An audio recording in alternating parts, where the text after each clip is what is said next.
You were lied to. They told you women are gentle, nurturing, selfless creatures.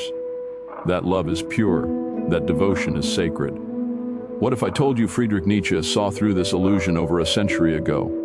What if the truth about women isn't just uncomfortable, it's dangerous to the modern man's fragile ego? Stick around, because by the end of this video you'll either hate me or finally understand why most men can't handle what Nietzsche really said. And trust me, you won't see women the same way again.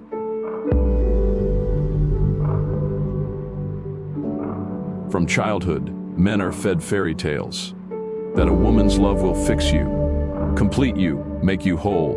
Nietzsche called this the greatest lie men tell themselves. Fibrerie, not because women are evil, but because most men are cowards. You don't love her, you love what she represents. Validation, escape, purpose, Ibrahim, and deep down she knows it. You made her your judge, your savior, your mirror, and when she walks away, your illusion collapses.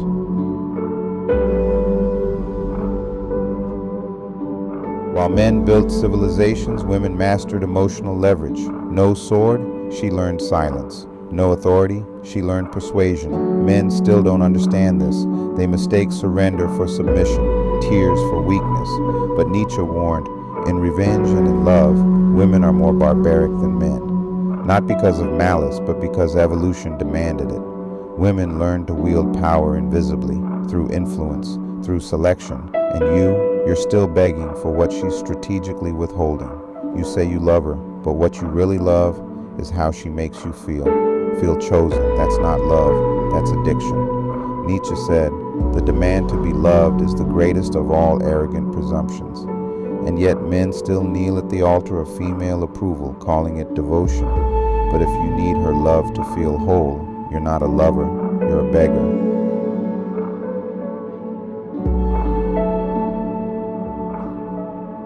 That soft touch, wide-eyed gaze, and gentle voice, you call it purity.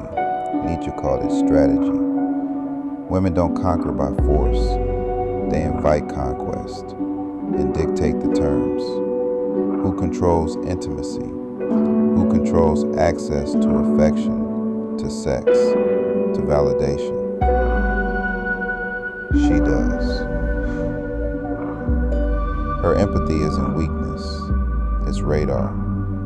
It reads you, maps your fear, knows which strings to pull. Modern men implode under this power because they're still chasing a fantasy that doesn't exist.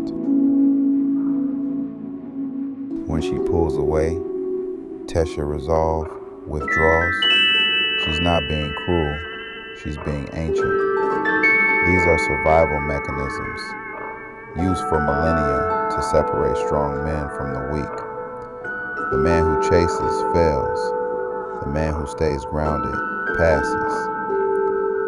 Nietzsche said, woman is a solution to a problem, but only in appearance does she take the weaker position. You're failing her test, not because she's evil, but because you were trained to see her as validation instead of a challenge. The man who makes a woman his purpose has already lost. But the man who makes self-mastery his purpose, he becomes undeniable. Not because he's playing games, but because he no longer needs her. And that's what creates real polarity. Feminine energy doesn't desire perfection. It desires presence, leadership. She doesn't want to complete you. She wants to meet you once you're already whole.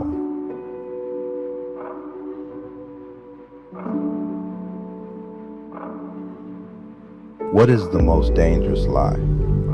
That love should be unconditional. Nietzsche would call this the coward's dream. The belief that you can be loved without being worthy. But women don't want projects. They want partners who inspire them.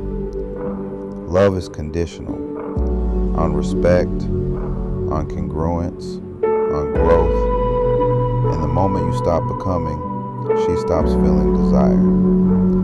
Harsh, yes, but it's reality. Love isn't owed, it's earned daily. Stoicism isn't about suppressing emotion, it's about containing it. That man who doesn't chase, doesn't beg, doesn't flinch, that's the man she respects. The man who needs nothing from her is the man she wants to give everything to. Not because he demanded it, but because she recognized it. Women are biologically wired to test for strength, emotional, mental, spiritual. And most men fail those tests by trying to please rather than to lead. Nietzsche's core message wasn't about hating women. It was about becoming a man worthy of being chosen by one. Become who you are, he said, not who she wants, not who society tells you to be, but who you're called to be. You know what it is deep in your subconscious. Stop seeking permission. Stop chasing approval. Become, and the right woman will find you. Not because you needed her, but because you didn't.